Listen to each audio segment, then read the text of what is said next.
The government has tried to overcome unemployment by appealing to the private sector to hire people. When that wasn't enough, the Obama administration passed an $800 billion stimulus program to buy things from the private sector in the hopes that that would put people to work. None of this worked.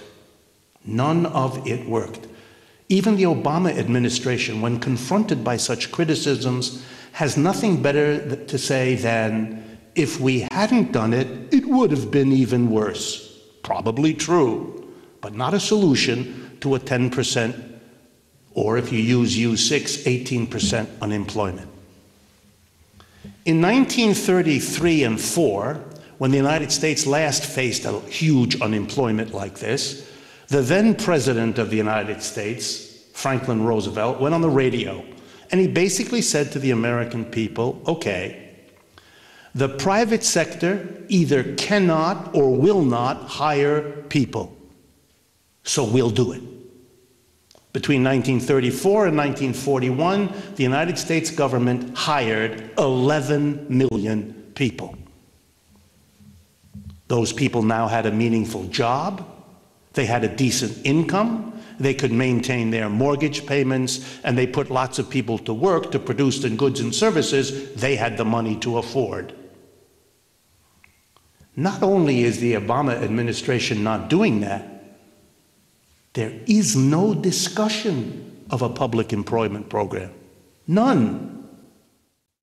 If the polls are right, large numbers of Americans, upset that the government hasn't done a better job of improving the economy, are about to vote for the Republicans, who make it absolutely clear that their goal is to do less in the way of government help. As if they weren't in power when the crisis built and came.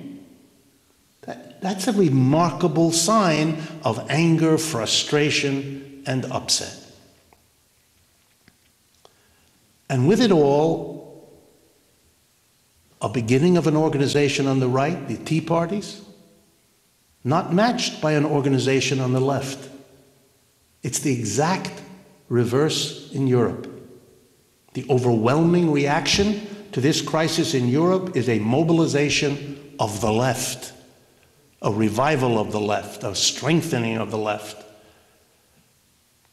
Little detail. There are two major polling institutions in France. One has to do with the Gallup poll here, and the other one is an independent. Both of them report that upwards of 2/3 of the French people support the general strike of last September 7th and are sympathetic or supportive of the upcoming September 29th actions. It's not just the left that's mobilizing, but it's a mass population that agrees with the left. That's our program for today. See you next week at this time. I'm Stanley Heller, and this is The Struggle.